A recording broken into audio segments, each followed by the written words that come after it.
여러분 안녕하십니까? 9월 1일 뉴스가 있는 저녁을 시작합니다. 코로나19 거리두기 방역 강화로 혈액 수급에 비상이 걸렸습니다. 단체 헌혈이 크게 줄었기 때문입니다. 보건당국은 헌혈 과정에서 코로나 감염 사례는 단 한 번도 없었다고 밝혔습니다.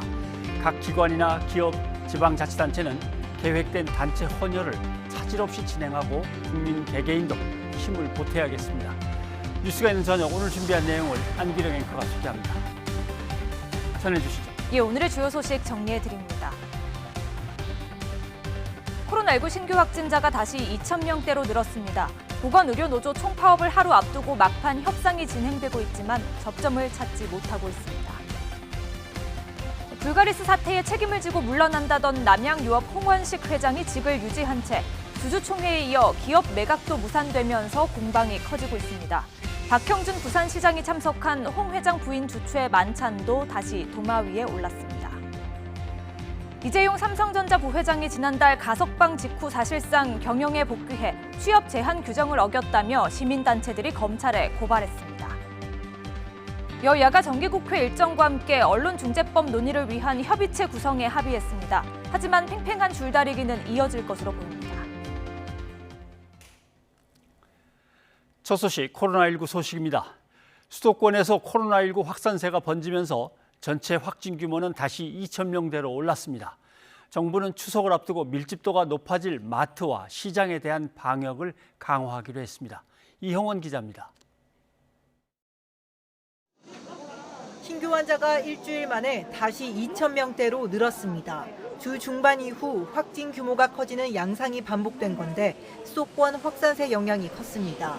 국내 환자 10명 가운데 7명이 수도권에서 나온 겁니다. 사람 사이 접촉 정도를 가늠해 볼 수 있는 이동량도 수도권 증가세가 두드러졌습니다. 비수도권은 2% 넘게 줄었지만 수도권은 오히려 4% 늘었습니다. 휴가철 이동이 수도권에서 비수도권으로 갔다가 비수도권에서 다시 수도권으로 복귀하는 흐름들이 현재는 더 우세한 상황인지라 추가 확산을 막기 위해 정부는 추석 연휴를 앞두고 사람들이 몰릴 마트와 시장에 대한 방역을 강화하기로 했습니다. 대기업이 프랜차이즈 형태로 운영하는 준대규모 마트에 대해 출입 명부를 권고하고 지자체 상황에 따라 아예 의무화까지 가능하도록 했습니다. 하루 한 번 진행된 내부 소독 횟수도 3번 이상으로 늘려야 합니다. 오늘 9월 3일부터 방역수칙을 강화하여 거리두기 3단계 이상 지역의 300제곱미터 이상 준대규모 점포에 대해 출입 명부 관리를 권고합니다. 전국 전통시장 350여 곳은 오는 6일부터 24일까지 온라인 특별 판매전을 열어 비대면 판매를 활성화합니다. 또 시장에 손 소독제를 제대로 뒀는지와 마스크 착용 여부 등에 대한 점검도 강화할 방침입니다. YTN 이영훈입니다. 정부가 루마니아에서 코로나19 백신 150만 3천 회분을 받기로 했습니다. 처음에 알려진 45만 회분에서 3배 이상 늘었는데요. 화이자 백신이 100만 회분 이상 추가됐습니다. 박홍구 기자입니다. 정부는 루마니아에서 화이자 백신 105만 3천 회분을 구매하고 모더나 45만 회분을 공여받기로 했다고 밝혔습니다. 화이자 백신은 절반씩 2차례에 걸쳐 도입되며 모더나 백신은 오는 8일 도착할 예정입니다. 화이자 백신은 벨기에에서 생산한 제품으로 유효기간이 한 달도 남지 않았습니다. 말씀드린 대로 9월 30일까지입니다. 그래서 이것을 질병청에서 받아서 바로 접종에 포함해서 충분히 맞출 수가 있겠습니다. 이스라엘 화이자 백신 같은 경우도 7월 6일 날 체결했는데 7월 30일에 유효기간이었습니다. 모더나 45만 회분은 우리 정부가 루마니아에 의료 물품을 제공하는 상호 공여 방식으로 확보했으며 유효기간은 11월에서 12월까지로 다양합니다. 정부는 루마니아에서 공급받는 백신을 18세에서 49세 접종에 활용할 계획입니다. 하지만 모더나사가 오는 5일까지 공급하기로 한 600만 회분은 아직 협의에 진척이 없습니다. 모더나사와 지속적으로 협의 중에 있습니다. 그리고 곧 들어오는 대로 여러분들께 상세하게 안내를 드리도록 하겠습니다. 방역당국 관계자는 모더나가 약속한 대로 오는 5일까지 백신을 공급하지 않으면 접종 시행에 차질이 생긴다고 밝혔습니다. 이에 따라 추석 전까지 3,600만 명 1차 접종 목표를 달성하지 못할 수도 있다는 우려가 제기되고 있습니다. 우리 정부는 모더나 측에 삼성 바이오로직스가 위탁 생산하는 물량이라도 국내에서 접종할 수 있도록 해달라고 여러 차례 요청했으나 긍정적 답변을 얻지 못했습니다. YTN 박홍구입니다. 전국의 유치원과 초중등 교사 등 교육 보육 종사자에 대한 화이자 2차 접종이 시작됐습니다. 혹시 나 때문에 아이들이 위험해지지는 않을까 걱정했던 교사들은 이 접종을 마친 뒤 안도감을 드러냈습니다. 황보혜경 기자입니다. 중학교에서 6년째 아이들을 가르치는 천송희 씨. 화이자 백신을 2차까지 맞고 나니 이제 안심입니다. 또 학생들 많이 만나는 직업이다 보니까 혹시 모를 가능성이 걱정이 돼서 접종하게 되었고요. 학생들이 등교 시작하고 있기 때문에 2차 접종까지 해야 마음이 편할 것 같아서. 일주일에 2번씩 방과 후 수학 강사로 일하는 정은희 씨도 백신 접종을 마치자 교단에 서는 순간이 기다려집니다. 면역력이 약한 아이들을 수업하다 보니까 백신 접종의 필요성을 느꼈고 학교에서도 2학기에 백신 접종을 완료하여야만 수업할 수 있다는 조건도 있었기 때문에 교육 보육 종사자 51만 6천 명에 대한 화이자 백신 2차 접종이 시작됐습니다. 전국 어린이집과 유치원, 초중등 교사들은 민간 병원이나 예방접종센터 등에서 오는 11일까지 백신 접종을 모두 마치게 됩니다. 대상자 54만여 명 가운데 94% 이상이 1차 접종을 받았습니다. 전문가들은 아직 백신 접종 대상이 아닌 어린이와 청소년의 감염을 막기 위해서 교사들의 백신 접종이 필수적이라고 강조했습니다. 지금 소아청소년들에 대한 백신 접종은 이루어지지 않고 있는 상황이거든요. 반면에 감염 위험도는 점차 높아졌기 때문에 이들과 밀접하게 접촉하는 교직원들에 대한 백신 접종은 필수적이다. 정부는 2학기 학교 교육에 차질이 없도록 교사들의 접종을 마치고 12살부터 17살 사이 백신 접종은 오는 4분기부터 본격화할 방침이라고 밝혔습니다. YTN 황보혜경입니다. 코로나19 신규 확진자 수가 또다시 2,000명대로 치솟았습니다. 이런 가운데 보건노조는 총파업을 예고하고 있습니다. 자, 관련 내용 김윤 서울대 의료관리학과 교수를 연결해서 살펴보도록 하겠습니다. 김윤 교수님 나와 계시죠? 안녕하십니까? 네, 안녕하십니까? 네, 신규 확진자가 또 다시 2,000명대로 올라갔고요.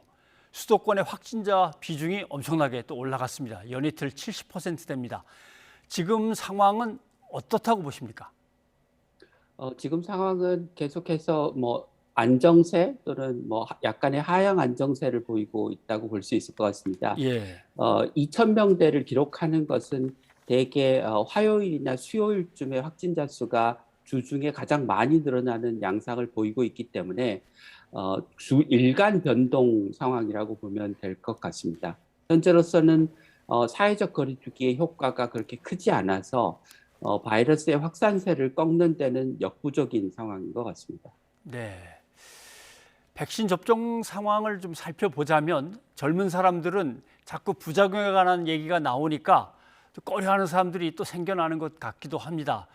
또 백신 물량이 제때 공급되느냐 이것도 문제고요. 두 가지 점에서 백신 접종 상황을 어떻게 평가하십니까? 백신 접종 물량이 불안한 게 접종률을 올리는 데 가장 큰 장애 요인인 것 같습니다. 코로나19의 확산세가 좀 올라가고 또 백신 접종과 관련된 여러 가지 인센티브들이 발표되면 접종 의향이 좀 올라가고 부작용과 관련된 보도들이 늘어나면 또 접종하는 의향, 접종 의향률이 좀 떨어지는 양상을 보이고 있어서 오르락내리락 하긴 하지만 여전히 접종을 하겠다고 하는 우리 국민의 대다수가 접종을 하겠다는 의지를 보이고 있어서 외국에 비해서는 접종률이 높을 것으로 예상하고 있습니다. 네. 그렇다면 언론도 물론 부작용이 생겼는데 보도 안 할 수는 없고요. 부작용이 그냥 통상 보이는 어떤 숫자에서 접종하는 사람이 많아졌으니까 부작용도 같이 따라서 조금 늘어난 거 이런 것들은 굳이 일일이 매일 보도할 필요는 없지 않나 하는 생각이 드는군요. 알겠습니다. 그리고 네. 일본하고 남아공화국에서 새로운 변이 바이러스가 발견됐다 이런 소식이 들어왔는데 이게 델타 변이에서 변이가 됐다는 건지 아니면 완전히 새로운 건지 어떤 것들입니까? 변이들은 기존 변이에서 새로운 변이들이 추가되는 양상을 보이기 때문에 전혀 새로운 변이가 생기지는 않습니다. 예. 일본에서 발생한 변이는 기존의 그 영국에서 발생했던 변이에서 그 조금 더 발전한 변이가 생겨난 것 같고요. 남아공 변이는 기존의 델타 변이에서 발전한 변이가 생겨난 것 같습니다. 아직까지 이 변이들이 어느 정도의 전파력이나 백신에 대한 저항력을 가지고 있는지는 잘 알려지지 않고 있는 상황입니다. 그러나 굉장히 빠르게 이 새로운 변이에 감염된 사람들이 늘어나지 않는 것으로 봐서 전파력이 굉장히 뛰어난 변이인 것 같아 보이지는 않습니다. 예. 그래도 변이니까 기존의 백신의 효과를 약화시킨다거나 아니면 돌파한다거나 이런 가능성은 더 높은 겁니까? 변이에 따라서 다릅니다. 사실은 그 세계보건기구가 관심 변이 또는 주의 변이라고 지정한 것 이외에도 예. 지속적으로 굉장히 많은 변이들이 생겨나고 있는데요. 그 변이들에 우리가 관심을 기울이지 않는 이유는 그것이 특별히 전파력이나 치명률이나 백신에 대한 저항력이 높지 않기 때문에 그냥 별로 관심을 기울이지 않는 것일 따름입니다. 그렇지만 물론 그 코로나19의 그 감염이 지속적으로 확산되면서 전파력이나 저항력이나 치명률이 높은 새로운 변이가 생겨날 가능성은 얼마든지 있는 상황입니다. 네. 예전에 이제 백신 접종을 하게 되면 사람들은 효과가 얼마나 좋은 거래 이걸 따지다가 그 다음에는 부작용이 심하대 아니면 좀 덜하대. 요즘은 또 돌파 감염이 얼마나 있는 거래 이것까지 또 따지기도 합니다. 네. 어떻습니까? 지금 백신별로 차이가 큰데 어떤 것은 상관이 없습니까? 약간의 차이가 있습니다. 아주 예. 큰 차이를 보이고 있지는 않습니다. 델타 변이에 대한 그 파이자 백신의 그 감염 예방 효과는 예. 원래보다 한 15% 정도 떨어져서 79% 정도인 것으로 알려져 있고요. 아스트라제네카는 한 60% 정도이고 얀센도 비슷한 수준으로 알려져 있습니다. 그런데 우리나라에서 돌파 감염률이 백신마다 다른 이유는 그 백신의 델타 변이에 대한 면역력의 차이라기보다는 어떤 연령대에서 그 백신이 접종됐느냐에 따라서 지금 주로 코로나19 바이러스의 감염이 생성하는 연령별 확진자의 발생률이 다르기 때문에 그런 것 같습니다. 그래서 얀센의 돌파 감염이 많은 이유는 젊은 층에서의 확진자 수가 많기 때문에 생기는 현상이라고 이해하시면 될 것 같습니다. 알겠습니다. 그 접종했던 사람들 어떤 그룹의 특성에 의해서 또 달라지기도 하는 거군요. 그런데 휴가 때문에 수도권에 있던 사람들이 전국으로 퍼져나가면서 4차 대유행이 전국화됐고 이제 다시 돌아오니까 수도권에서 또 많은 확진자가 나오고 있습니다. 조금 있으면 또 추석 연휴고 그러니까 추가 확산이 걱정되는데 이번 주 금요일 날 정부가 추석 방역 대책 거리두기 조정 방안을 함께 발표할 예정이라고 합니다. 어떤 게 나올 걸로 전망하십니까?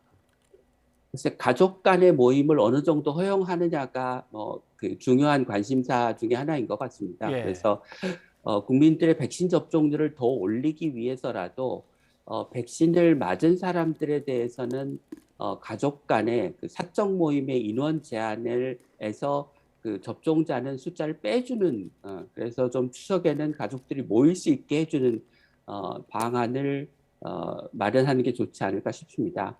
동시에 최근에는 사회적 거리두기가 한편으로는 효과가 없기도 하고 또 이동량이 늘어난다고 해도 특별히 확진자 수가 늘어나지 않는 양상을 보이고 있는데 이것은 국민들이 모임을 갖더라도 최대한 방역 수칙을 지켜가면서 안전하게 모이고 있기 때문인 게 아닌가 싶습니다. 그래서 추석 때에도 모임을 갖더라도 방역 수칙을 잘 지켜가면서 확진자가 늘어나지 않고 자기와 가족들이 감염으로부터 보호될 수 있도록 하는 게 중요할 것 같습니다.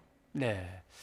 그런데 이런 가운데 보건의료노조의 총파업이 예고돼 있습니다. 이 코로나 대응에 차질이 예상되는데 어떻게 해결책을 찾아야겠습니까? 보건의료 노조의 파업의 중요한 이유는 지금 인력 문제 때문인데요. 현장에서 인력 부족 문제는 굉장히 오랫동안 제기돼 왔던 문제였는데 사실은 정부가 근본적인 대책을 마련하기보다는 이제까지 파견 인력 등의 약간 땜질식 대책으로 일관해 왔던 게 코로나19 사태가 장기화되면서 현장에서 더 이상 버틸 수 없는 상황이 되었기 때문인 것 같습니다. 예. 그래서 지금이라도 정부가 좀 전향적인 자세를 보여서 그 현장에서의 인력이 정규직으로 고용되고 앞으로 오랫동안 지속될 것으로 예상되는 코로나19 사태에서 현장의 인력들이 소진되지 않고 환자를 돌볼 수 있는 환경을 마련해 주셨으면 하는 바람입니다. 네, 알겠습니다. 김 교수님 오늘 여기까지 듣도록 하겠습니다. 고맙습니다. 네, 고맙습니다.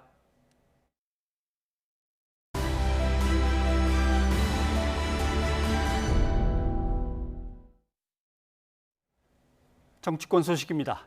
여야가 언론중재법 협의체에 참가할 의원들을 확정했습니다. 각 당에서 강한 목소리를 내던 의원들이 들어오면서 팽팽한 기싸움으로 막을 열었습니다. 이만수 기자입니다.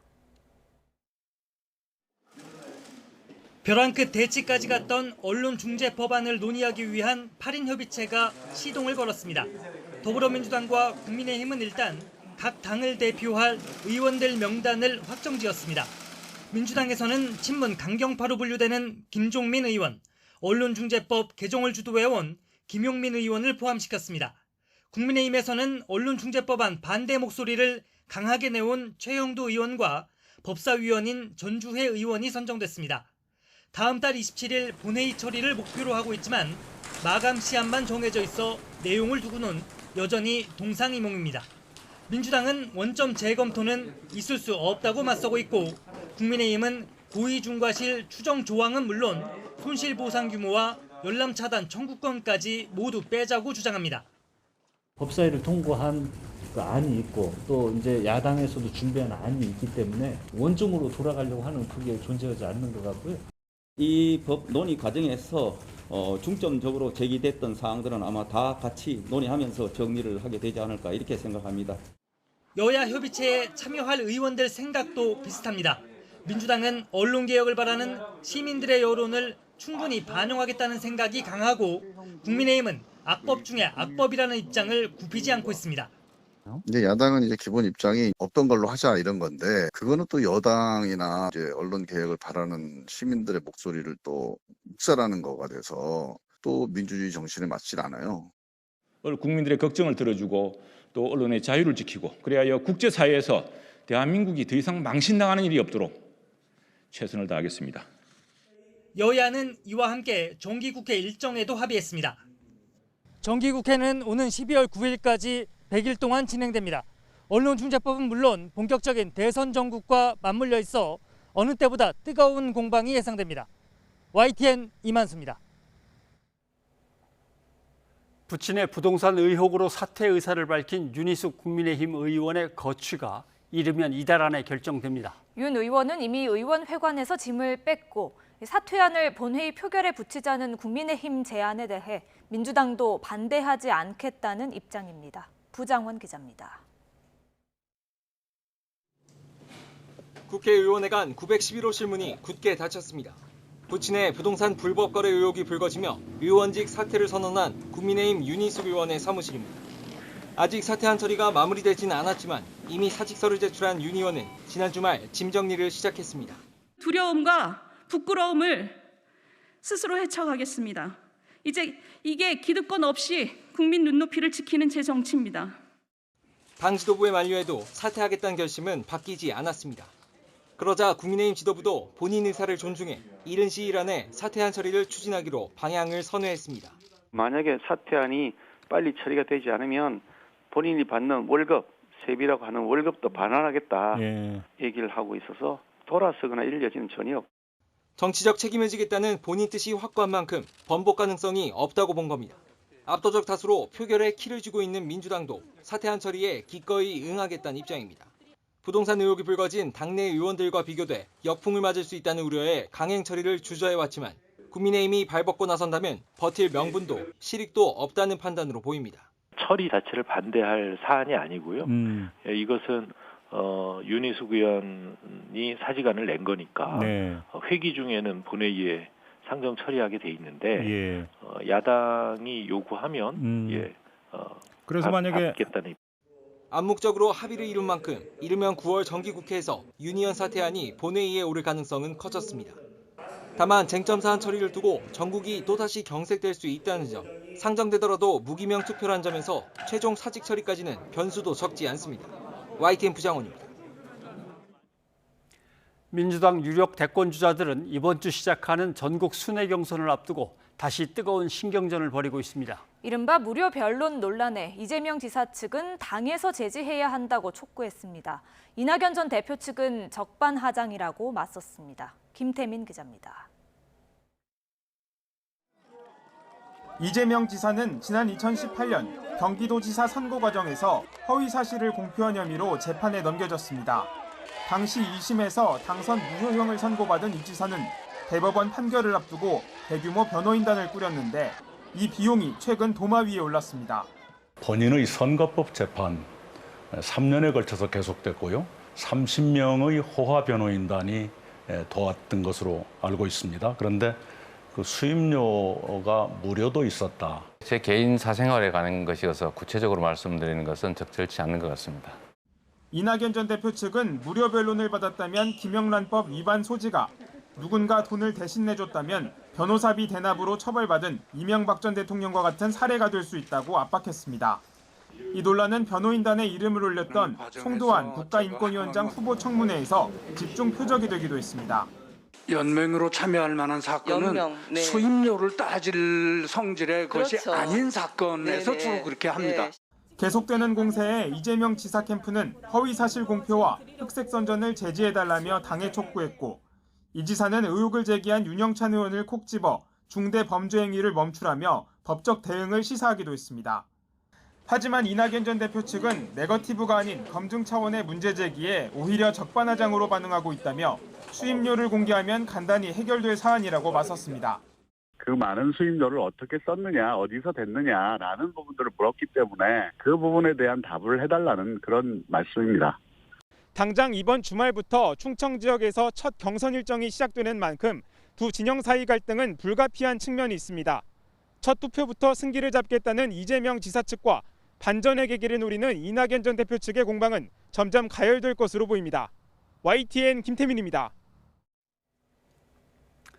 국민의힘 대선주자 윤석열 전 검찰총장이 흉악범은 사형시켜야 한다고 발언한 홍준표 의원을 과격한 언행으로 유명한 두테르테 필리핀 대통령에 비유하며 공세를 높였습니다. 홍 의원은 윤 전 총장의 수사로 5명이 극단적인 선택을 했다며 두테르테의 하수인이라고 받아쳤습니다. 황혜경 기자입니다.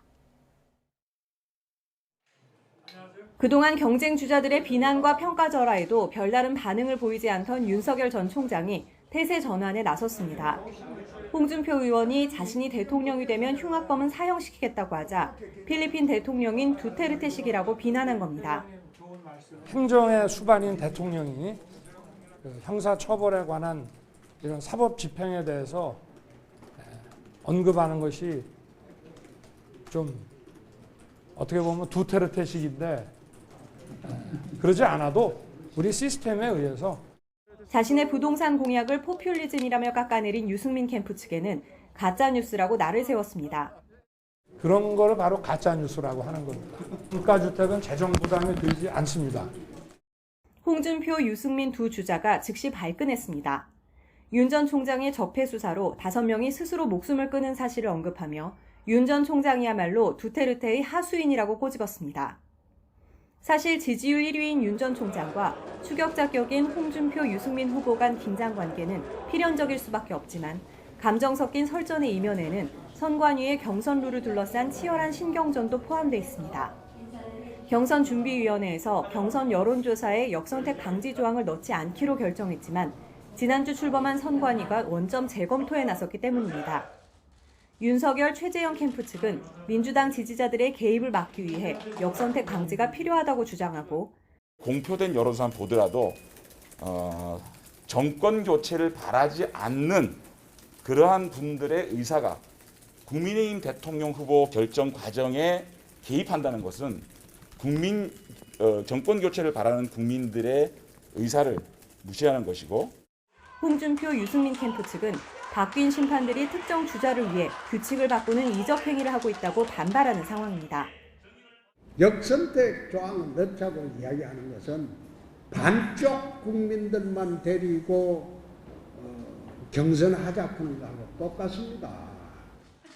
중립성 시비가 붙자 정홍원 위원장은 견강부회라며 직접 해명에 나섰지만 공방이 잦아들지는 미지수입니다.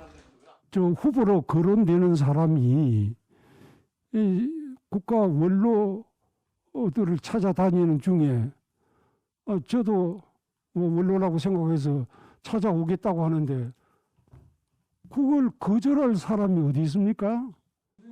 일단 선관위는 역선택 조항 문제와 관련해 각 캠프의 공식 입장을 듣고 오는 5일에는 정홍원 위원장이 직접 후보들을 만나 의견을 수렴한 뒤 최종 결론을 낸다는 방침입니다. 하지만 극과 극으로 달리고 있는 윤석열 후보와 홍준표, 유승민 후보 측 모두 수긍할 만한 안이 나올 수 있을지는 의문입니다. YTN 황혜경입니다. 네, 문재인 정부의 마지막 정기국회가 오늘 시작됐습니다. 언론중재법 개정안 논의부터 윤희숙 의원의 사퇴안 등 앞으로 100일 동안 여야 간의 치열한 대결의 장이 될 전망입니다. 최영일 시사평론가와 함께 주요 현안들을 짚어보겠습니다. 어서 오십시오. 안녕하세요. 예.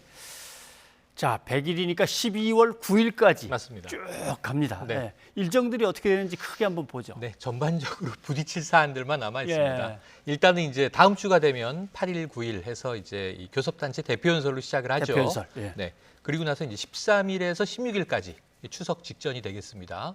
대정부 질문이 있습니다. 예. 여기서도 뭐 이제 국무총리를 비롯해서 부처별로 여러 가지 현안에 대한 매서운 공세가 예상이 되고요. 왜냐하면 이게 추석도 밥상민심에 올릴 거리들을 예. 야당 의원들은 만들려고 할 거란 말이죠. 이게 추석 명절이 지나고 나면 10월 첫날부터 3주 동안 예. 드디어 이제 국정감사입니다. 이때도 이제 여야 의원들이 스타 이제 국감 의원이 되기 위한 노력들을 이미 이제 경주할 거고요. 예. 그리고 이제 이 11월이 되면 이제 내년도 예산안에 대한 시정연설이 있게 되고 12월 초가 항상 법정 시한이죠. 예. 그래서 말씀하신 12월 9일 100일째 정기 국회가 끝나기 전에 사실은 이 604조에 달하는 예. 그야말로 초울트라 내년도 이제 정부 예산이 처리돼야 되는데 사실은 지금 말씀하신 대로 이제 문재인 정부의 예. 마지막 예산안이기도 하고요. 마지막 국감이기도 하고요.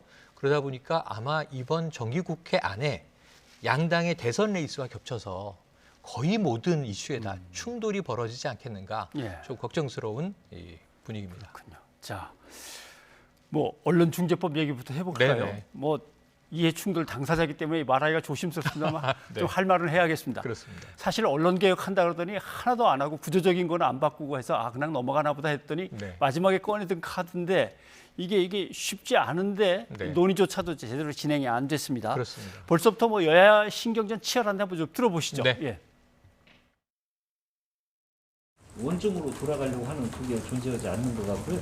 아무튼 양당의 생각과 준비하고 있는 법안 내용들에 대해서 그냥 다 오픈을 해놓고 심도 있게 논의가 되지 않을까 그렇게 생각을 합니다. 그러니까 원점이라는 것이 어떤 식으로 단어를 해석하느냐에 따라서 다 다르겠지만은 기왕의 언론중재법과 관련된 쟁점 사항에 대해서 논의하고 협의하는 과정이기 때문에 이 법 논의 과정에서 중점적으로 제기됐던 사항들은 아마 다 같이 논의하면서 정리를 하게 되지 않을까 이렇게 생각합니다. 네. 언론개혁의 네. 핵심은 저 여야 정치 권력으로부터 언론을 빼내오는 거였는데 그렇죠. 본인들이 계속 그 얘기를 하고 오히려. 있으니까 제가 보기에는 네. 좀 믿었지 않습니다만 아무튼 네. 얘기는 해봐야겠네요. 그런데 원점부터 다시 검토하자고 했던 겁니까? 또 하나는 그럼 합의가 안 되면 어떡할 겁니까? 네.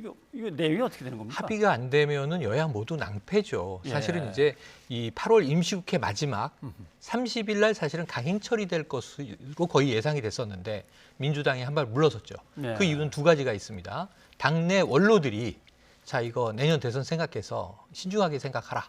그 청와대에서도 이철희 정무수석이 와서 좀 이 사회적 합의를 거쳤으면 좋겠다라는 의지를 전하면서 민주당 지도부가 이제 한 발 물러선 거예요. 그러니까 야당의 입장을 수용했는데 시간을 충분히 가지고 여야가 합의 처리하기로 한다. 날짜는 9월 27일 이렇게 못을 박았습니다. 아까 말씀드린 국회 일정에서 9월 27일, 29일 두 번 본회의를 열어서 지금 여러 법안들이 있거든요. 이 여야가 또 주장하는 민생 법안들도 있고요. 예. 이런 걸 처리해야 되는데 언론중재법이 가장 뜨거운 감자가 돼 있죠. 예. 그럼 한 25일 정도 합의를 거치면 이게 정말 원점에서 재검토를 하든 또는 이제 이 괜찮은 골격은 놔두고 지금 이제 독소 조항이라고 쟁점이 됐던 부분을 예. 여야가 좀 이제 순화하든가 고쳐서 가든. 근데 이게 사실은 언론 재갈법이라고 야당은 공세를 했지만 예. 언론에 의한 피해를 구제하기 위한 법률이란 말이에요. 그럼 그 취지를 살리기 위한 노력들을 여야가 해주면 좋은데 사실은 지금 8인 협의체인데 예. 이 여야 국회의원 2명씩 또 여야가 추천한 전문위원 2명씩 해서 이제 4명, 8명인데 지금 이 전문가는 아직은 이제 선정이 안 됐고요. 예. 앞으로 나올 것 같은데 2 의원씩이 추천됐는데 예. 그 상황이 김종민, 김용민 의원이에요. 그리고 이제 여당의 경우는 최형두 전주회 의원이에요. 지금 어찌 보면 제가 보기에는 이제 협의를 위한 책사들을 내보냈다기보다는 전사들을 내보낸 분위기다 보니까 예. 야, 25일 동안 이 4명의 의원을 중심으로 전문가가 누가 들어오든 간에 상대의 이 프레임이나 문제를 굉장히 치열하게 예. 논쟁할 것 같아요. 그러면 또 이 감정의 골이 깊어지지 않겠는가? 일단은 걱정이 좀 앞섭니다. 근데 이제 평론가께서 보시기에는 여야가 갈라져서 싸운다 이제 이렇게 이제 파악을 하시지만 네. 언론계 안에서 보면은 네. 지금 뭐 엄청나게 갈라져서 싸우고 있습니다. 이 이미, 문제에 대해서 네. 언론계 내부에서도 그렇죠. 의견이 서로 다르기 때문에 그래서 지금 얘기하신 그 협의체에 네. 언론계를 대표해서 누가 가든지 해야 되는데 네네. 언론계 일부 직능 단체들은 거기에 아무도 보내지 말자. 네. 완전히 네. 공개된 장에서 논의하자. 지금 네. 난리가 났는데 자 여기에서 협의체가 과연 타결에 성공할 수 있겠나 싶거든요. 이 협의체의 타결이 지금 성공 실패로 논한다면 예. 이 가능성을 보면은 실패 확률이 더 높죠. 성공 가능성은 낮습니다. 근데 이제 어떻게든 여야가 지금 이 문재인 정부의 마지막 또 국정감사 이전에 예. 좀 언론중재법은 이게 사실은 이렇게 큰 쟁점이 될 법안이 아닌데 너무 과잉평가가 된 상황이에요. 예. 그러니까 원점으로 간다면 조금 여야 모두 조금 더 숨을 죽일 필요가 있습니다. 예. 그리고 법안의 취지, 이게 과연 언론개혁에 좀 주축되는 법안인가? 이것도 예. 고민은 있습니다. 그런데 말씀하신 대로 기자협회도 사회적 합의를 이루는데 왜 언론 당사자들은 뺐느냐 이런 문제가 나오고 예. 언론학회도 수기를 거쳐라 이런 얘기를 했는데 지금 의원 3명에 4명에 이제 전문가 4명이면 지금 모든 이해 당사자가 못 들어갈 판이거든요. 그것도 진보가 있고 보수가 있으니까 또 맞습니다. 각각으로 나눠야 네네. 되니까요. 그래서 이제 예. 이 부분에 있어서는 8인 협의체에서 합의를 하더라도 그래도 또 이해 당사자들의 이제 어떤 시끄러운 개입과 참여 이 문제가 있을 것이고 네. 그 다음에 말씀하신 대로 제가 보기엔 이것이 이제 수용되겠는가 문제에서 아마 이 9월 27일 좀 시간을 넉넉하게 번 것 같았지만 이게 정기국회 딱 한복판에서 네. 이 또한 또 이제 두 번째 쟁점으로 부각되지 않을까 싶습니다. 뭐 살을 살짝 붙인다면 전혀 논의되지 않은 분야도 많습니다. 네. 왜냐하면 지역 언론들은 어떻게 할 거냐. 저건 다 서울 언론들과 맞습니다. 관련된 것들이거든요. 그다음에 아주 작은 전문지들은 어떻게 할 거냐. 그렇죠. 예. 이런 것들도 아직 더 논의할 큰 것들이 많아서. 이야기들도 하고 있으니까 예. 지금 이제 포털의 문제도 또 야당이 그렇죠. 진보공을 그것도 하고 나왔고 지금 뉴미디어 쪽, 뭐 유튜브라든가 1인 미디어들은 어떻게 할 거냐. 근데 그건 또 여당은 그것은 이제 언론 관련 법안이 아니라 언론이라고 분류하지 않으니까 정보통신망법에서 예. 차후에 다뤄야 되지 않겠는가. 어쨌든 가짜 뉴스는 여기든 저기든 근절해 나가야 한다. 이건 또 공감대가 있어요. 그렇죠. 근데 이제 계속 이게 서로 반대 논리로 돌고 돌면 해답은 없지 않을까. 협의체 암울함이 있습니다. 어떻게 구성되고 어떤 논의를 진행하는지 기대를 지켜봐야 일단은 되겠죠. 걸어보고요. 네. 그다음에 국민의힘 쪽으로 넘어가면 부동산 투기 의혹을 받고 있는 이제 국민의힘 윤희숙 의원 네. 사퇴 표결이 어떻게 될 건가 관심인데 그렇죠. 한번 얘기를 잠깐 들어볼까요? 네. 예. 뭐 말렸습니다만 본인 입장에서는 어떻든 정치적인 그런 뭐 책임을 지겠다. 뭐 정치인들이 도덕 수준이 높아져야 된다고 하는 자신의 철학 때문에 끝까지 사임하겠다고 하셔서 저희들은 그 뜻을 따라서 국회의원직을 사퇴하는 절차를 밟아야 한다 이렇게 보고 있습니다. 야당이 적극적으로 처리를 하겠다라고 하면 저희는 뭐 거기에 따르겠다 그런 입장을 협상 과정에서 밝혀왔고요. 윤희숙 의원이 그동안 사퇴하면서 사퇴 의사를 밝히면서 이 반성하고 국민에게 사죄하는 태도보다는 정쟁을 논쟁을 일으키고 그다음에 뭐 본인이 피해자다 이런 코스프레를 해왔기 때문에 그 부분에 대한 이 우리 의원님들의 판단이 다 있을 것이다. 예. 자, 여야의 원내대표가 사퇴 안건 본회의 표결 처리에 이견을 보이지는 않는 것 같네요. 네네. 예. 처음에는 뭐 이견이 있었죠. 사실은 이제 국민의힘도 정말 사퇴할 것인가, 또 민주당은 이걸 가결시키는 게 옳은가, 부결시키는 게 옳은가, 다수당의 입장에서요. 의석을 가지고 가결시킬 수도 있고 부결시킬 수도 있는 건 민주당이기 때문에 어떤 게 또 좀 이제 책임론의 여풍이 없을 것이며 어떤 것이 이제 온당할 것인가인데 문제는 일단 윤희숙 의원의 입장이 워낙 강경해서 자, 방을 다 빼고 세비도 난 반납하겠다. 그리고 이제 의원 역할 안 한다. 지금 선언을 했고 일단은 소속당에서 이거 진정성이다. 그러니까 이걸 어떻게 만류하기는 힘들다. 그러니까 우리 당론은 받아준다. 사퇴 처리. 그럼 민주당 입장에서는 본인 의지도 그렇게 강하고 그다음에 소속당에서도 이건 사퇴가 맞다라고 하면 부결시키면 민주당 의지로 부결시켜서 의원직을 계속 수행하라고 요구하게 되는 셈인데 민주당이 오히려 감당해야 할 몫이 커요. 그래서 그렇다면 우리는 이 국민의힘의 의사를 존중하여 또 본인 의사를 존중하여 사퇴시켜 주는 게 예의와 도리인 것 같다. 이렇게 갈 것 같아요. 분위기는 이게 상정만 되면 그렇게 될 것 같습니다. 그런데 문제는 아까 잠깐 들으셨지만 뭐 여야가 당론을 정한 건 아니에요. 의원들의 자유의사다, 자유투표다. 그럼 이게 무기명 투표라는 게 문제여서 한 가지 변수가 전 사퇴 처리될 가능성이 높다고 봅니다만 여야 합의로 엉뚱하게 국회의원이 국회의원을 쉽게 사퇴시키는 걸 잘 바라지 않거든요.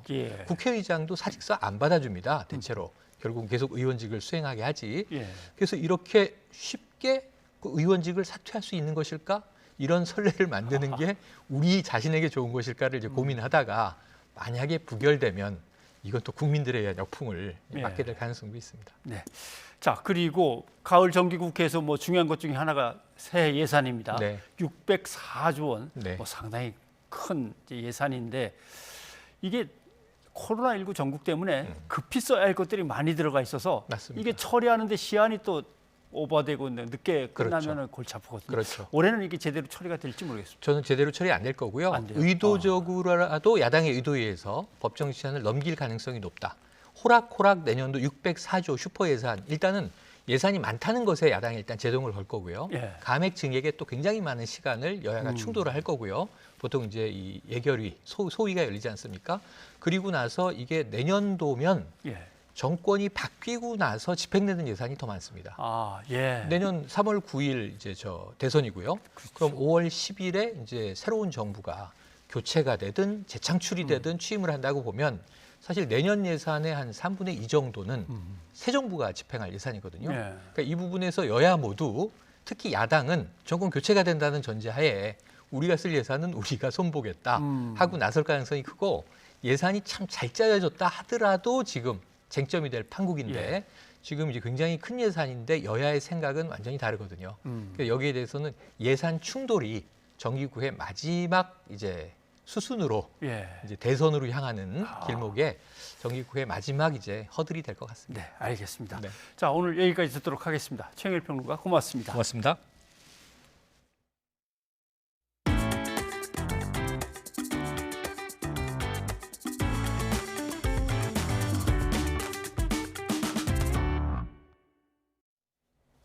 이른바 구글 갑질 방지법이 세계 최초로 우리나라에서 국회 문턱을 넘었습니다. 이에 따라 구글이 도입하려던 강제 자체 결제가 무산될 것으로 보입니다. 어떤 의미가 있는 것인지 조태현 기자가 정리해드립니다.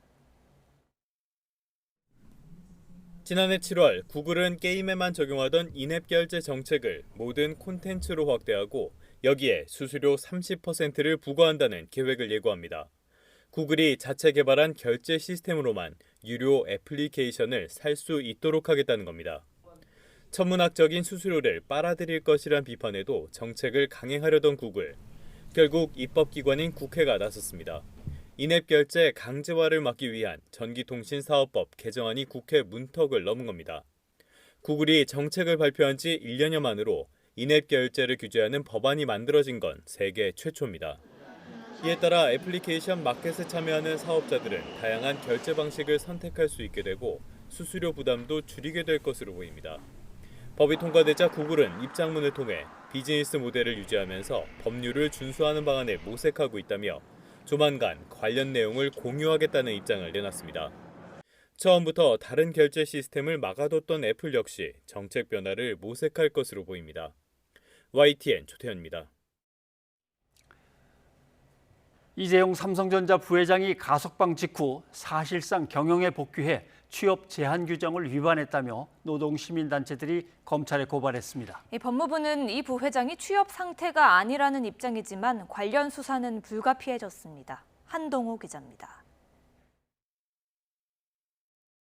저에 대한 걱정, 비난, 우려, 그리고 큰 기대 잘 듣고 있습니다. 열심히 하겠습니다. 열심히 하겠다는 말을 남기고 가석방 직후 삼성전자 서초 사옥을 찾아간 이재용 부회장. 이후 삼성그룹의 대규모 투자, 고용 방안까지 발표됐는데 모두 취업 제한 위반 행위라는 게 노동, 시민단체의 고발 이유입니다. 오늘날의 법은 경제 권력에 의하여 허울에 불과한 존재라는 것을 확인시키고 있습니다. 피고발인에 대해 엄정한 수사와 법 적용이 이루어져야 특정경제범죄법이 정한 취업 제한 제도가 실효적으로 작동될 것인 바. 특정경제범죄법은 횡령, 배임 등으로 유죄 판결을 받을 경우 범죄 행위와 밀접한 관련 있는 기업체에 5년 동안 취업할 수 없도록 규정합니다. 위반하면 1년 이하 징역이나 500만 원 이하 벌금으로 처벌받게 됩니다.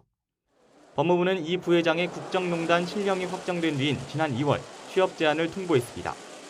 하지만 박범계 법무부 장관은 가석방 일주일 뒤 이 부회장이 무보수, 비상임, 미등기 임원이라 취업으로 보기 어렵다며 사실상 경영활동의 길을 터줬습니다. 미등기 임원으로서 이사에 참여하지 않고 그렇게 되면 이사회라는 아까 말씀드린 의사결정에 참여할 수가 없습니다. 뭐 그 정도가 어느 정도냐는 것을 따져봐야 되겠지만 그것은 취업이라고 보기는 어렵지 않느냐. 배임 혐의로 집행유예를 선고받았던 박찬구 금호 석유화학 회장은 취업 제한을 풀어달라고 신청할 당시 등기 이사였다는 이유로 법무부에서 취업 승인을 거부당했습니다. 반면 횡령 혐의로 유죄 판결을 받은 김정수 함양식품 총괄사장은 법무부의 취업 승인을 받고 지난 3월 등기 이사에 올랐습니다. 취업 제한 해당 여부는 사안에 따라 개별적, 구체적으로 판단해야 하고 법의 취지, 직위, 직책 등도 고려 대상이라는 게 법무부 측 입장이긴 하지만 고발장이 접수된 이상 관련 수사는 불가피하게 됐습니다. 고발장을 접수한 검찰은 담당 부서를 결정한 뒤 검찰의 직접 수사 대상인지 경찰 수사 대상인지 검토할 예정입니다. YTN 한동우입니다. 남양유업의 매각이 결국 무산됐습니다. 홍원식 회장은 부도덕한 사모펀드에 회사를 넘길 수 없다면서 계약 해제 통보 사실을 알렸습니다. 하지만 사모펀드 측은 계약이 유효하다며 반발했습니다. 이지은 기자입니다. 불가리스 사태로 대국민 사과에 나섰던 남양유업 홍원식 회장. 저는 남양유업 회장직에서 물러나겠습니다. 또한 자식에게도 경영권을 물려주지 않겠습니다. 이후 홍 회장은 자신과 가족의 지분 53%를 사모펀드 한행코에 3,100억 원에 넘기기로 했다고 발표했습니다. 그러나 남양유업은 경영권 이전을 위해 7월 말 열릴 예정이던 임시 주주총회를 갑자기 연기했고 계약 발표로부터 석 달 뒤 홍 회장은 법률 대리인을 통해 계약 해제 통보 사실을 밝혔습니다. 한행코가 비밀 유지 의무를 어기고 신뢰를 무너뜨렸다면서 57년간 일궈온 회사를 부도덕한 사모펀드에 넘길 수 없다고 설명했습니다. 또 경영권 매각 약속을 지키려는 의지는 확고하며 분쟁이 정리되는 대로 매각 절차를 다시 진행하겠다고 강조했습니다. 한행코는 계약이 유효하다면서 홍 회장의 주장이 사실무근이라고 반박했습니다. 이런 가운데 법원은 한행코가 홍 회장 등을 상대로 낸 주식 처분금지 가처분 신청을 받아들였습니다. 주식 매각이 금지되면서 홍 회장 측이 다른 매수자를 찾기는 어려워졌습니다. 매각이 무산됐다는 소식에 남양유업 주가는 3% 넘게 급락했습니다. YTN 이지은입니다. 들으신 대로 코로나19 예방에 효과가 있다는 과장 광고로 문제가 된 불가리스 사태 이후 남양유업 총수 일가는 경영에서 손을 떼겠다고 선언했죠. 이후 홍원식 회장 일가 지분 53%를 사모펀드에 넘기기로 계약했습니다. 이 모든 것에 책임을 지고자 저는 남양유업 회장직에서 물러나겠습니다. 또한 자식에게도 경영권을 물려주지 않겠습니다. 눈물로 한 약속은 지켜지지 않았습니다. 남양유업의 반기 보고서를 보면 홍 회장은 이후에도 자리를 지키면서 올해 상반기 보수로 8억 원을 받았습니다. 횡령 의혹으로 해임됐던 장남 홍진석 상무는 한 달 만에 복귀했고요. 차남 홍범석 본부장은 미등기 임원으로 오히려 승진한 것으로 나타났습니다. 게다가 경영권 이전을 위한 임시 주주총회가 돌연 연기되더니 홍 회장 측의 계약 해지 통보로 남양유업의 매각은 결국 무산됐습니다. 남양유업은 그동안 여러 차례 물의를 빚어왔습니다. 지난 2013년 본사 직원이 대리점 직원에게 폭언하며 갑질을 일삼은 것으로 드러나 불매 움직임이 일었고요. 지난해에는 경쟁사를 비방하는 글을 온라인에 올렸다가 명예훼손 등의 혐의로 수사를 받았습니다. 여기에다 홍 회장의 부인 이훈경 고문은 최근 5인 이상 사적 모임 금지 조치를 위반한 혐의로 박형준 부산시장과 함께 고발됐습니다.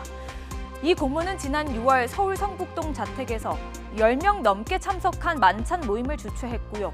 여기에 박 시장도 참석했던 것으로 드러나 논란이 일었는데요. 당시 박 시장은 미술 관련 행사를 마무리하는 공적 성격의 모임으로 판단했다며 식사는 하지 않았다고 해명했습니다.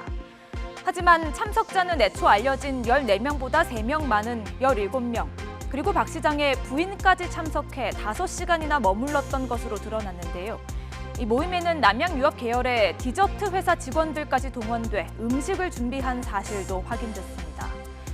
논란이 커지자 이 고문 측은 10명이 넘는 인원의 식사를 준비하는 데에 어려움이 있어 일부 직원들에게 도움을 요청했다며 송구하다고 밝혔습니다.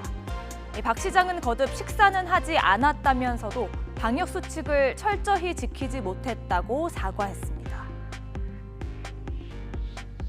처음 초대받을 때는 몇 분이 계신다, 뭐 어느 분인가 온다 이런 설명을 자세하게 듣지 못하셨던 걸로 알고 있어요. 그래서 가서 보고 조금 당황을 솔직히 하신 것 같고, 그리고 식당 같은 건 하지 않으려고 노력을 했다라고 말씀을 주셨고.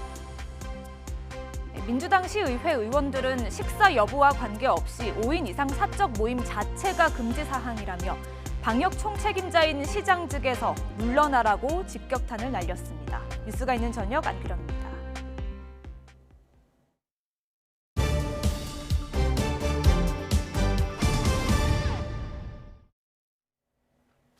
전자발찌 훼손 도주 후 살인 혐의로 구속된 강 씨는 첫 범행 전에 집 근처에서 절단기와 흉기를 산 것으로 확인됐습니다.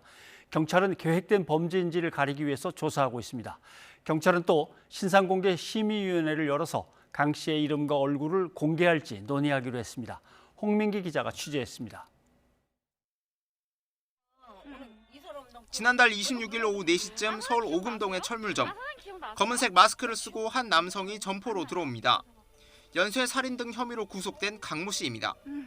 직원과 함께 구석에서 무언가를 찾더니 돈을 내는데 손에는 커다란 공업용 절단기가 들려 있습니다. 구매한 절단기를 시험 삼아 사용해 보기도 합니다. 이후 강 씨는 지인을 통해 빌린 렌터카를 타고 어디론가 향했습니다. 1시간쯤 뒤엔 서울 삼전동에 있는 마트에서 흉기를 산 것으로 확인됐습니다.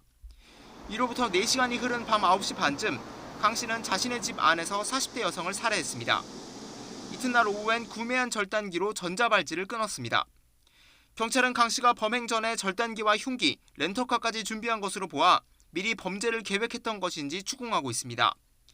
피해자 시신에서는 작은 상처가 발견된 것으로 전해졌는데 경찰은 직접적인 사망 원인은 아니라면서 강 씨가 산 흉기와 어떤 관계가 있는지 조사하고 있습니다. 경찰은 이와 함께 방이동의 한 빌라에서 살해당한 40대 여성의 휴대전화를 발견해 분석에 착수했습니다. 서울경찰청은 내일 신상공개심의위원회를 열기로 했습니다.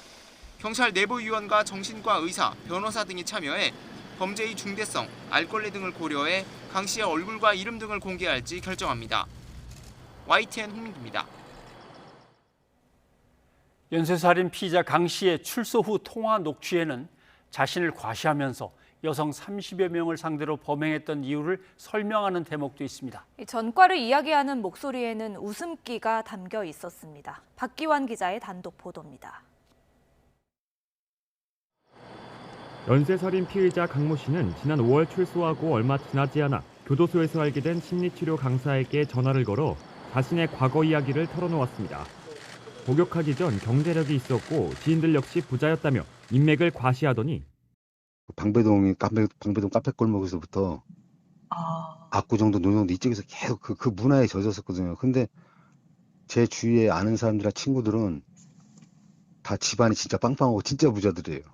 15년 전 일했던 곳에선 여성들에게 인기가 많아 시기와 질투를 받았다고 이야기합니다. 그 때문에 따돌림까지 당했다며 자랑하듯 말하기도 합니다.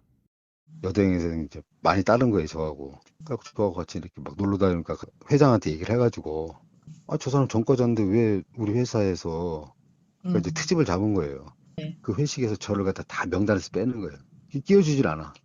룸살롱을 다니며 술값을 펑펑 쓰고 다녔다고 하더니 그때 당시에 제가 강남의 최고급 룸살롱 다닐 때인데 그때 막 술값 외상값이 한 4천만 원, 5천만 원씩 막 올라간 거예요. 외상값을 감당하기 어려울 지경이 됐을 때 교도소 동기들이 찾아와 어쩔 수 없이 추가 범행을 저지르게 됐다고 주장합니다. 과거에 같이 살았던 동기생들이 이제 찾아와가지고 한 번 해야지. 술값이 막 4천만 원, 5천만 원 되는 거예요. 근데 왕따 당했지. 또 동생애들은 찾아왔지. 그때 이제 다시 이제 발 담그기 시작한 거죠. 2005년 공범 3명과 함께 여성 30여 명을 납치하거나 위협해 돈을 빼앗고 성폭행한 혐의로 붙잡혔을 당시 이야기입니다. 이후 징역 15년형을 선고받았습니다. 돈 때문에 범죄를 저질렀다고 말하는 강 씨의 목소리에선 과시하는 듯한 웃음기가 사라지지 않습니다. 돈이 최고잖아요. 그래서 난 외제 고가 바이크도 좋아했고 제트스키 타러 다녔고 계속 그런 생활을 하다가 늘어나는 건 전과고 15년 동안 교도소에 있다 전자 발찌를 차고 나온 상황에서도 과거 범행에 대해 반성하는 말은 한마디도 없었습니다. YTN 박견입니다. 전북 전주에서도 전자발찌를 착용한 40대 남성이 여성을 흉기로 위협하며 성폭행을 시도했습니다. 이 남성은 범행을 위해 피해 여성의 집에 2시간 가까이 숨어 있었던 것으로 확인됐습니다. 김민성 기자의 단독 보도입니다. 지난달 26일 저녁 6시 40분쯤 한 남성이 아파트 엘리베이터를 타고 어디론가 올라갑니다. 그런데 어디에 쓰려는지 한 손에 청테이프를 들고 한참을 만지작거립니다. 남성이 다시 엘리베이터를 탄 건 같은 날 저녁 8시 20분쯤입니다. CCTV에 담기지 않은 약 1시간 40분의 공백. 그 사이 남성은 한 여성의 집에 들어가 흉기를 들고 베란다에 숨어 있었습니다. 외출을 마치고 돌아온 여성은 거실에서 남성을 마주쳤지만 다행히 가까스로 변을 피했습니다. 당시 여성과 통화 중이던 지인이 여성이 낸 웬마디 비명을 듣고 집에 사람을 보낸 덕분입니다. 신고를 받고 출동한 경찰이 남성을 검거하고 보니 그는 앞서 2008년에도 비슷한 범행으로 징역 10년형을 선고받은 40대 남성 임모 씨였습니다. 임 씨는 출소한 뒤 위치 추적 전자장치, 이른바 전자발찌를 차고 생활하고 있었습니다. 사정이 이랬지만 법무부 위치추적관제센터에서는 남성이 붙잡히기 전까지 범죄 발생 사실을 몰랐던 것으로 전해집니다. 감시 대상자가 전자발찌를 훼손하거나 유치원, 학교 등 위험지역 인근에 접근하지 않는 한 경보가 울리지 않는다는 겁니다. 범인은 한때 동료였던 피해 여성의 집 비밀번호를 우연히 엿듣고 범행한 것으로 전해졌습니다. 경찰은 성폭행 혐의로 이 남성을 구속하고 조만간 사건을 검찰에 송치할 예정입니다. 연쇄 살인 사건이 벌어진 뒤 뒤늦게 대책 마련에 나선 법무부. 하지만 구멍 뚫린 감시 체계가 계속해 그 민낯을 드러내면서 시민들의 불안감이 갈수록 커지고 있습니다. YTN 김민성입니다. 충청 지역을 중심으로 1시간에 최대 90mm가 넘는 비가 쏟아지면서 곳곳에서 물난리가 났습니다. 특히 충남 홍성에서는 집과 차, 농경지가 물에 잠기는 등 피해가 속출했습니다. 양동훈 기자가 현장 취재했습니다. 양수기로 연신 물을 빼내지만 빌라 주차장에 흙탕물이 가득합니다. 밤새 내린 비로 지하 주차장 전체가 물에 잠기면서 차량 10여 대가 침수됐습니다. 4시 다 돼서 초인종이 막 울리더라고요. 그래가지고 나가봤더니 제 침수가 다 됐다고. 그래서 깜짝 놀라서 내려왔어요. 읍내 숯불구이 식당도 물에 잠겼습니다. 가게 안까지 들이닥친 물에 전기가 끊기면서 수족관에 있던 붕장어들이 모두 폐사했습니다. 이게 물건이 어제 들어온 건데 이 전기가 차단되면서 수족관이 안 들어가가지고 안 하고가 이게 전멸됐어요. 우려했던 산사태도 발생했습니다. 밤새 내린 비로 산비탈이 무너지면서 쏟아진 흙이 집 뒷마당을 가득 메웠습니다. 집주인이 안에 있었지만 다행히 다치지는 않았습니다. 전국에서 가장 많은 비가 온 홍성에서 5명이 빗물에 고립됐다 구조됐고 집과 농경지 등 침수 신고 수십 건이 접수됐습니다. 충청권이 비구름의 통로가 되면서 곳곳에서 물난리가 났습니다.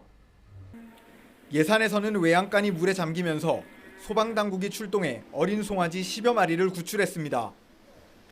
서산에서는 임시로 세운 도로 일부가 유실되는 피해가 발생했고 공주에서는 경비행장이 침수돼 비행기 10여 대가 물에 잠겼습니다. 단양에서는 절개지에서 토사가 쏟아져 내렸고 옥천에서는 지하차도가 침수돼 교통 통제가 이뤄졌습니다. 세종시 역시 예외가 아니어서 연서면에서 둑이 터지고 전이면에서는 도로가 침수되는 등 10여 건의 피해 신고가 접수됐습니다. YTN 양동훈입니다. 네, 우리나라의 경제 성장률 전망치가 다시 올라갔습니다. 네, 무디스 겁니다. 자, 늘 반복해서 등장하는 뉴스고 0. 몇이라고 표현되어 있지만 여기에는 다수 국민의 민생이 걸려있는 심각한, 누군가에게는 그저 숫자가 아니고 생존이자 희망인 그런 숫자들입니다. 내용을 한번 보겠습니다. 올해 2분기 한국 경제는 5.9%나 성장했다. 이걸 떠받치고 있는 게 바로 수출이다라고 하는 거고요. 한국의 전자제품 등 공산품에 대해서 세계 각국에서 워낙 수요가 많기 때문에 계속 수출이 잘 될 거다라고 하는 얘기입니다. 예방접종, 코로나19 예방접종만 제대로 진행된다면 또 상당히 강해질 거다라고 하는 건데 4차 대유행을 빨리 막는 게 중요하다는 얘기입니다. 국민 각 가정과 기업들이 또 애를 쓴 결과죠. 거기에 정부가 돈을 푼 결과입니다. 대통령도 설명을 합니다. 지난해 올해 돈을 풀어보니까 역시 확실하게 효과가 나오더라라고 하는 얘기입니다. 자, 내년도 정부 예산 이제 604조 원이 편성됐습니다. 내용을 한번 볼까요? 한국판 뉴딜과 제2벤처붐 확산, 이걸로 경기를 불러일으켜서 경제 성장률을 끌어올려야 되는 거죠. 그런데 이 순서를 잘 보십시오. 경제 회복이 빨라지면은 경제 성장률이 올라가죠. 경제 성장률이 올라가면은 세금 수입이 확 늘어납니다. 그 세금 수입으로 재정 수지 적자를 어떻게든 줄이고 그걸 줄이면은 국가 채무 비율도 늘어나던 속도가 줄어드는 거죠. 그렇게 되면 재정이 다시 건전성을 유지하게 되고 재정 건전하면 그 다음에 또 돈을 퍼부을 수가 있습니다. 이게 정부가 바라는 선순환 그림입니다. 재정을 크게 풀면 성장률 높아지고 세금 수입도 커지니 빚 걱정을 너무 하지 말라라고 하는 게 이번에 정부 입장인 거죠. 그러나 잘 보겠습니다. 604조 예산 중에 국회는 대선을 앞둔 선심성 예산은 확실하게 깎아내야 됩니다. 이건 뭐 확실합니다. 그다음 백신 관련 예산인데 전부 다 합치면 얼마인지 모르겠습니다. 왜냐하면 질병청에 있는 거는 요 정도지만 각 부처 여기저기에 코로나19자를 붙여갖고 막 가 있는 예산들이 이게 제대로 된 코로나19 예산인지 아닌지를 분간하기가 참 어렵습니다. 깐깐하게 밝혀내야 됩니다. 그 다음에 포스트 코로나 이후 코로나가 19가 끝난 다음에 코로나19 예산들은 그럼 어떻게 할 거냐? 당연히 다 빼버리면 되지. 아닐 수도 있습니다. 예를 들면 코로나 대응 일자리는 예산을 다시 미래 대비 일자리 예산으로 바꾼다든가 어떤 것은 남겨서 새롭게 바꿔야 되는 게 있고 어떤 건 완전히 빼버려야 되는 게 있고 이런 것도 국회가 다 미리 점검을 해야 됩니다. 왜냐하면 한 번 커진 예산은 다시 줄어들지 않습니다. 공무원들이요 악착같이 붙잡고 있죠. 자, 국가재정을 깐깐하게 살펴야 하는 이유는 늘 이렇게 수출이 잘 되는 게 아니기 때문입니다. 또 저출산 고령화로 우리나라의 성장 잠재력은 곧 약해질 수밖에 없기 때문입니다. 변상욱의 앵커 리포트였습니다.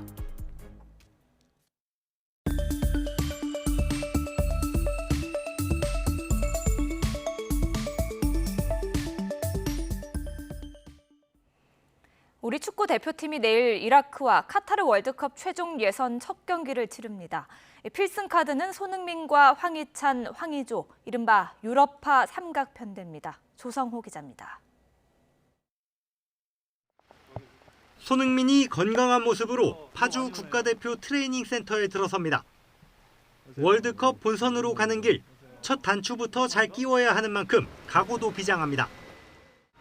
힘든 예정이 될 텐데 저희가 다 할 수 있는 것들이 없기 때문에 많은 팬분들의 성원이 필요하다고 꼭 말씀드리고 싶고. 잉글랜드 울버햄턴에 새 둥지를 틀고 귀국한 황희찬은 빗속 훈련을 마친 동료들의 환영을 받았습니다. 프리미어리그 울버햄튼. 그래도 소속팀은 잠시 잊고 곧장 대표팀 모드로 돌입합니다. 일단 소속팀은 잠시 대표팀 경기 후로 미뤄두고 대표팀 경기에서 저희가 남은 이 첫 두 경기부터 꼭 이기는 경기 하도록 좋은 모습 보여드리도록 노력하겠습니다.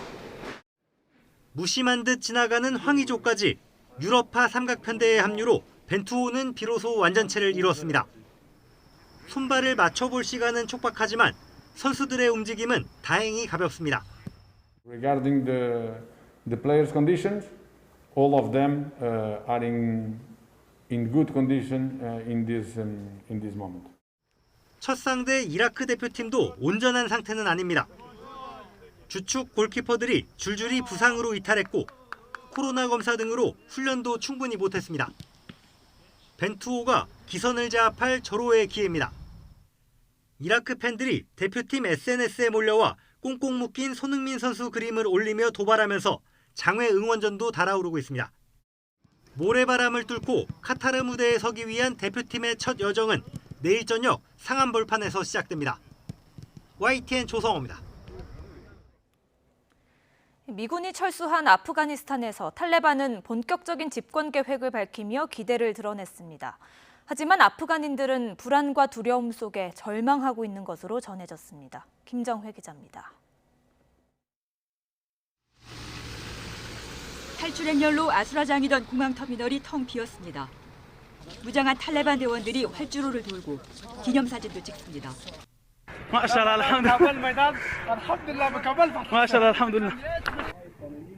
카불 공항 통제권도 이제 탈레반의 목. 본격적인 집권 계획도 여기서 나왔습니다. بله ان شاء الله پلان های ما گسترده است و سوی زندگی خوب مردم گام خواهد برداشت و ما مطمئنا فارغ از جنگ فارغ از مشکلات امنیتی 국제사회의 일원이 된 만큼 모든 나라와 동등하고 우호적인 관계를 맺을 거라는 외교적 구상도 밝혔습니다. 당장 20년간 등졌던 인도와 첫 회담도 했습니다. که رسید از ذهنیت ول رسیده دا خود کوم هیواد تحفه دسی مخترع کړی دا د پلاني هیواد په مرسته دا کار وس 특히 모든 국민의 정부 구성 참여가 실현되기를 바란다는 언급도 나왔고 아프간의 최우선 과제가 경제 문제라는 진단과 함께 경제 발전에 매진하겠다는 각오도 밝혔습니다. 그러나 국민은 믿지 못하는 분위기입니다. 가게 대부분이 문을 닫았고 여성들은 거리에서 자취를 감췄습니다. 가디언은 미군 철수 첫날 시민들이 절망과 두려움 속에 아침을 맞았다고 보도했습니다. 파키스탄 국경에는 육로로 국경을 넘으려는 피난민 행렬이 이어졌습니다. 국제사회는 미군 철수 후 최대 후속 현안으로 떠오른 난민 문제로 바빴습니다. Präsenz in Kabul oder in der Region haben können und auch europäisch da zusammenarbeiten, um dann eben auch kontinuierliche Gesprächskontakte mit den Taliban überhaupt aufbauen zu können. EU는 난민 수용 대가로 아프간 인접국에 8천여억 원을 지원하는 것으로 알려졌고 캐나다는 미국이 대피시킨 아프간 피난민 5천 명을 수용하기로 합의했습니다. YTN 김정희입니다. 베니스 국제영화제가 개막을 앞두고 있습니다. 영화 기생충의 봉준호 감독이 한국인 최초로 심사위원장을 맡아 세계의 주목을 다시 받게 됐습니다. 이어진 기자입니다. 세계에서 가장 오래된 영화제로 꼽히는 베니스 국제영화제가 개막해 11일까지 진행됩니다. 78회째인 올해는 최고상인 황금사자상의 주인공을 가리는 경쟁 부문에 영화 21편이 초청됐습니다. 개막작은 스페인 거장 페드로 알모도바르 감독의 평행한 어머니들입니다. Everybody, everywhere is eager to come back, to reopen, to restart, to release the films that stay on the shelf for 1 year and a half or maybe 2 years. 기생충으로 아카데미 시상식을 휩쓴 봉준호 감독이 한국인 최초로 심사위원들을 이끄는 심사위원장을 맡으며 그 위상을 실감케 했습니다. 황금사자상 선정도 봉준호 감독의 손을 거치게 됩니다. 한국 배우 전종서가 주연한 할리우드 진출작 모나리자와 블러드문이 경쟁 부문에 초청돼 수상까지 이뤄낼지 관심을 끕니다. 미국 뉴올리언스를 배경으로 비범하면서도 위험한 힘을 지닌 소녀가 정신병원에서 도망쳐 나오면서 겪는 이야기를 그렸습니다. And the surprise was to discover that the quality is higher than usual.